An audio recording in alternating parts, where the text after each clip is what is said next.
शलोम अल मसीह। तो कैसे आप सब लोग, आशा करता हूँ हमारी वीडियोस देखे आप लोग बहुत कुछ सीख रहे होंगे। तो दोस्तों, हमने दुर्ग में जो नन्स के साथ केस हुआ था उस पर एक रिएक्शन वीडियो बनाई और जिसमें आपने बहुत सारा भर भर के प्यार दिया और बहुत से लोगों को ये बात समझ में आई कि अब वक्त है जागने का और एकजुट होने का और अन्याय का जवाब देना चाहिए। पर मेरा खून 2 लीटर और बढ़ गया कुछ लोगों के कमेंट्स पढ़ के, जिनका कहना ये था कि हमें उन लोगों को क्षमा कर देना चाहिए, बात को आई गई कर देनी चाहिए, प्रभु हमें बदला लेना नहीं सिखाता, वगैरह वगैरह बातें। मैं आपकी बातों से बिल्कुल सहमत हूँ, पर सवाल ये है कि यदि यही कांड आपके साथ घट जाए और ये मसीह विरोधी आपके घर में घुस जाएं और आपकी माँ बहन बहू बेटियों के साथ भी वही हरकतें करें जो उन आदिवासी लड़कियों के साथ किया है, तो आप क्या करेंगे? क्षमा कर देंगे कि कोई नहीं भाई, कोई चलता है, आते जाते मिलते रहना और हमारे गेट तो खुले हुए ही हैं, जब चाहे आओ और हाथ फेर के चले जाना, मसीह हमारे साथ है और हम आपको क्षमा करते हैं। इसीलिए मैंने अपनी वीडियो में बोला था कि हमारे नॉर्थ के भाई बहन सो रहे हैं, उन्हें फर्क ही नहीं पड़ता कि दुनिया में क्या चल रहा है। अगर उनको जगाने की कोशिश करो तो फिर हमको ये जवाब मिलता है, मसीह ने तो कहा है कि हमारे पे सताव आएगा, सहना भी पड़ेगा, वगैरह वगैरह बातें। किसी दूसरे का घर जलता है तो प्रॉब्लम नहीं होती, पर जब घर अपना जलता है तब समझ में आता है। सीधी सी एक बात है, मसीह विरोधियों का कहना है कि क्रिश्चियन लोग अपने धर्म का प्रचार करते हैं, लोगों को ईसाई बना देते हैं, धर्मांतरण कर देते हैं। तो भाई उनकी भावनाओं का भी ख्याल करो और बंद करो सुसमाचार प्रचार करना। क्यों आत्माओं को बचाना है? ना आप लोग ये काम करोगे, ना रगड़ा झगड़ा टंटा होगा, बात ठीक ठाक रहेगी और प्रॉब्लम ही जड़ से खत्म हो जाएगी। क्या कहते हो आप लोग? ऐसा करना चाहिए ना। और यदि आप लोगों को ये लगता है कि ये सब कुछ करने के बाद भी ये प्रॉब्लम सॉल्व हो जाएगी, तो आप बहुत बड़े मुकालते में हैं, क्योंकि आप इन लोगों के धर्म के बारे में जानते ही नहीं हैं। सो प्लीज ऐसी बचकानी बातें अपने दिमाग से निकाल दीजिए और कोशिश करिए एकजुट होने की। हम यहाँ पे कहाँ कह रहे हैं कि जंग छेड़ दो, आपस में एकजुट होइए, कानून के हिसाब से बातचीत करिए, जो लीगल प्रोसेस है। और बाइबल भी इसमें कुछ नहीं कहती है, जो देश का कानून आपको कहता है उसके हिसाब से काम करना है। एकजुट होने में और लीगल प्रोसेस करने में कौन सा बदला आता है? कभी तो जाग जाइए और कभी तो एक होने की बात करिए, या हमेशा अपनी जिम्मेदारियों से भागने की ही कोशिश करेंगे।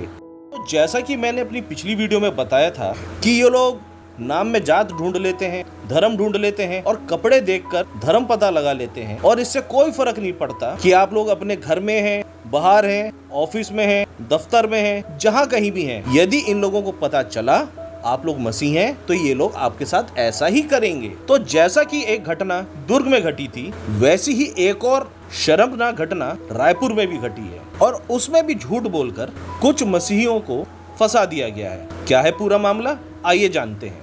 आपके सामने मैं पेश कर रहा हूँ NDTV का न्यूज आर्टिकल, गौर से सुनिए।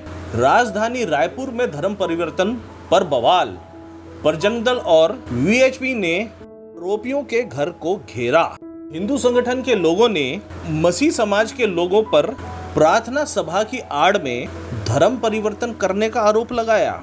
हिंदू संगठन बजरंग दल और विश्व हिंदू परिषद के कार्यकर्ताओं की शिकायत के आधार पर पुलिस ने मौके से 3 लोगों को हिरासत में लिया, जिसमें 2 बहनें और एक भाई था।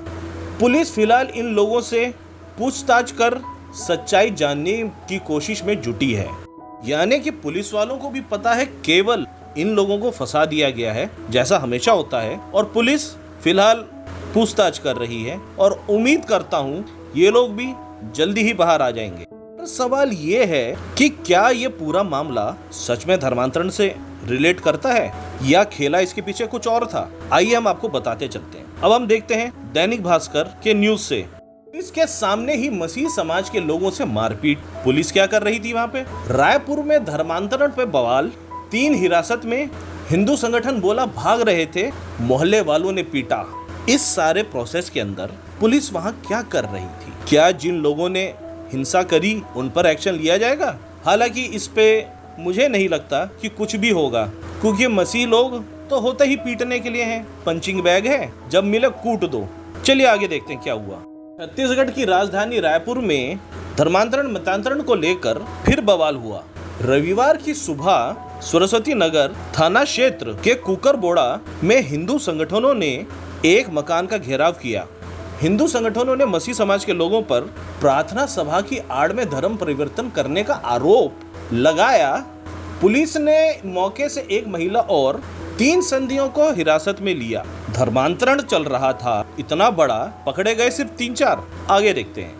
वहीं सरस्वती नगर थाना परिसर में हिंदू संगठन और मोहल्ले वासियों ने हिरासत में लिए गए एक युवक को पीट दिया। पुलिस ने पीड़ित युवक को भीड़ से छुड़ाया और परिवार पर एफआईआर करने की बात कही है। इस मामले में हिंदू संगठन का कहना है कि उन्होंने मारपीट नहीं की, युवक भाग रहे थे इसलिए मोहल्ले वालों ने पीट दिया। वाह भाई वाह, धर्म रक्षक अपनी जान बचा रहे हैं, मोहल्ले वालों को फंसा रहे हैं। गजब इंसाफ चल रहा है। आगे देखते हैं। वहाँ पर बैठकर जो मसीही लोग प्रार्थना सभा में थे वो क्या कर रहे थे, देखो हिंदू संगठन वाले बता रहे हैं। हिंदू संगठन का कहना है कि इष्ट देवताओं के प्रति आपत्तिजनक टिप्पणी की जा रही थी। वो लोग लाउडस्पीकर लगा के बोल रहे थे क्या भाई? पैसों का लालच देकर धर्म परिवर्तन किया जा रहा था। कितने पैसे पकड़े गए वहाँ से? है वो अमाउंट जिसके नाम पर धर्म परिवर्तन हो रहा था। रायपुर पुलिस के वरिष्ठ अधिकारियों ने घटना की सूचना मिलते ही 3 थानों की फोर्स को मौके पे रवाना किया। मतलब इतनी बड़ी फोर्स थी, फिर भी एक युवक को मिलकर सबने पीट दिया। वाह। रविवार की सुबह कुक्कुड़बोड़ा में मोहल्ले वासियों ने हिंदू संगठन को बुलाया। इस बात को अंडरलाइन करके रखिएगा और गौर से सुनिए, पूरा माजरा क्या है मैं आगे आपको कंक्लूड करूंगा। उन्होंने कहा था कि मोहल्ले के एक मकान में पैसे का लालच देकर धर्म परिवर्तन किया जा रहा है। हिंदू संगठन के लोग मौके पे पहुंचे। मकान में 30 से 35 लोग मौजूद थे। इस दौरान हिंदू संगठन के लोगों ने हंगामा शुरू कर दिया। सरस्वती नगर पुलिस को सूचना दी गई। पुलिस ने मकान से एक महिला, 2 युवक को हिरासत में लिया है। उन्हें पूछताछ के लिए थाने लेकर आई। हिंदू संगठन का कहना है कि युवक भागने की कोशिश कर रहे थे, इसलिए मोहल्ले वासियों ने उन्हें पीट दिया। अब गौर से सुनिएगा चश्मदीद गवाहों ने क्या बताया और इनकी गवाही के अंदर ही पूरा मसला छिपा हुआ है। गौर से देखिएगा।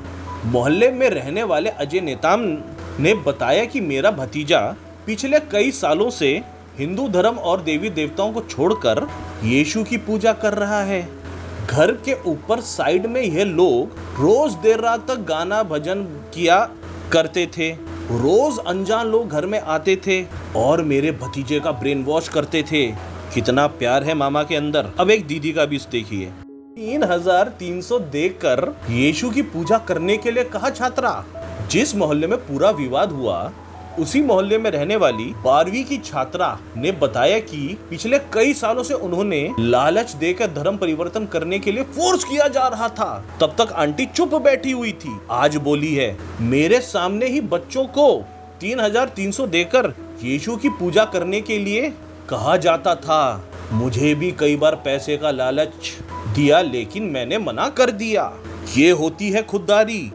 इतना बड़ा कांड चल रहा था, 3300 देकर धर्म परिवर्तन किया जा रहा था और कई सालों से किया जा रहा था। कई सालों से गाना बजाना चल रहा था। तब तक सब चुपचाप बैठे हुए थे, कोई प्रॉब्लम नहीं थी। और एकाएक सारा मोहल्ला जाग उठा और उन्होंने मिलकर हिंदू संगठन के लोगों को बुलाया और बवाल काट डाला। एक युवक को पीट दिया, बाकियों को जेल में भर दिया। आप लोगों को समझ में आया? हालांकि मैंने इसकी रिपोर्टिंग देखी है वीडियोस में, बताया जा रहा था जो इस मकान में रहते थे लोग, उन्होंने अपने मकान के ऊपर एक कंस्ट्रक्शन किया था, शायद चैपल बनाया था, और जिससे मोहल्ले वालों को प्रॉब्लम थी। और जिस लड़की का नाम लिया जा रहा है वे ट्यूशन पढ़ाती थी बच्चों को। तो यहाँ पर अपनी पर्सनल खुंदस निकालने के लिए मोहल्ले वालों को जब ये पता था कि वे क्रिश्चियन हैं तो उनके ऊपर धर्मांतरण का आरोप लगाया, बवाल काटा, एक युवक को पीट दिया और उनको जेल में भर दिया। और जग जाहिर है संडे को क्रिश्चियन लोग एकजुट होते हैं और प्रार्थना करते हैं। 3300 रुपए देकर धर्मांतरण किया जा रहा। पैसे कहाँ हैं? फिर से सिर्फ थ्योरी में है कि प्रत्यक्ष भी दिखाई देंगे? और जिस भतीजे का ब्रेन वॉश किया गया वो कहाँ है? और जो इतना लाउड स्पीकर पे बजा रहे थे मसीह गाना, वो तो इन लोगों ने दिखाया नहीं, सुनाया नहीं। यानी कि पर्सनल खुंदस धर्मांतरण के नाम पर निकाल दी है। तो जैसा कि मैंने आपको पहले भी बताया था, आप चाहे घर में रहें ऑफिस में रहें या कहीं भी रहें, ये आपके साथ होगा। और ऐसी ही एक घटना हमारे विश्वासी ग्रुप के लोगों के साथ भी हुई। एक भाई ट्रेन में जा रहा था, किसी लेडी ने उससे पूछा कि आपका नाम क्या है। उसने बताया तो उसका नाम क्रिश्चियन था। उसका नाम सुनते ही कुछ मसीह विरोधी वहां आ गए और उसको घेर कर उसके साथ बदतमीजी करने लगे। अब आप लोग सोचिए कि क्या आप लोग सेफ हैं? अगर क्रिश्चियन मकान भी बनाएगा तो भी प्रॉब्लम होगी। अगर वो अपने घर में प्रार्थना सभा रखेगा तो भी प्रॉब्लम होगी। अगर अपने घर में क्रिसमस मनाएगा तो भी प्रॉब्लम होगी। शादी ब्याह कुछ भी होगा तो भी प्रॉब्लम होगी। कब तक आप बात को आई गई करेंगे? ये चीज आपके घर तक आएगी, आज नहीं तो कल। कब तक बातों को इग्नोर करेंगे? दोस्तों, मैं जानता हूँ मैं एक नाकाम कोशिश कर रहा हूँ। अपने विश्वासी बहनों और भाइयों को एकजुट होने के लिए कह रहा हूँ। और जब भी आपके आसपास ऐसी घटना घटे तो मैं अपने विश्वासियों से कहना चाहता हूँ, सभी चर्चेस के लोग वहाँ इकट्ठा हो जाएं कि फलाने चर्च के लोगों के साथ घटना घटी है तो इससे हमारा क्या लेना देना, ये मत करिए, एक हो जाइए। दूसरी में पढ़ा था, एकता में बल है पर हमारे लोगों में एकता नहीं है। एक हो जाइए, एकजुट होकर काम करिए। अकेले और कमजोर का शिकार तो जंगली जानवर भी करते हैं, पर जो झुंड में होते हैं उस पर कोई हमला नहीं करता। और साथ ही साथ मैं आप लोगों को एक बात और बताना चाहता हूँ, अगर आपको ये लगता है ये क्रिश्चियनिटी के ऊपर सताव है या धर्म परिवर्तन एक बहुत बड़ा मुद्दा है जो कि छत्तीसगढ़ में चल रहा है, तो ये आपकी भूल है। आप लोग खूब अच्छी तरह जानते हैं एक मुद्दा खड़ा करके दूसरी बात को दबाया जाता है। क्रिश्चियंस को टारगेट करके किस चीज को दबाया जा रहा है उसको हम आपको अगली वीडियो में बताएंगे। और साथ ही साथ मेरी रिक्वेस्ट है कि हमारी सारी वीडियोस को देखिए। बाइबल रिलेटेड और विश्वास रिलेटेड भी हम लोगों ने वीडियोस बनाई है जिससे आप लोगों को बाइबल का भी ज्ञान मिले और मोटिवेशन भी मिले। तो अंत में मैं आप लोगों को कहना चाहता हूँ, यदि आज की वीडियो आपको पसंद आई है और आज की वीडियो से आप लोगों में एकजुट होने की भावना जागी है तो इस वीडियो को ज्यादा से ज्यादा शेयर करें अपने विश्वासी बहनों और भाइयों में। और यदि आपको वीडियो पसंद आई है तो वीडियो को लाइक करें। और यदि आप लोग हमारे चैनल पे नए हैं तो चैनल को सब्सक्राइब करना ना भूलें। और हर नई वीडियो की नोटिफिकेशन पाने के लिए बेल आइकन दबाना ना भूलें। हम आपकी आवाज बन के आवाज उठाते रहेंगे। प्रभु आपको आशीष दे। धन्यवाद।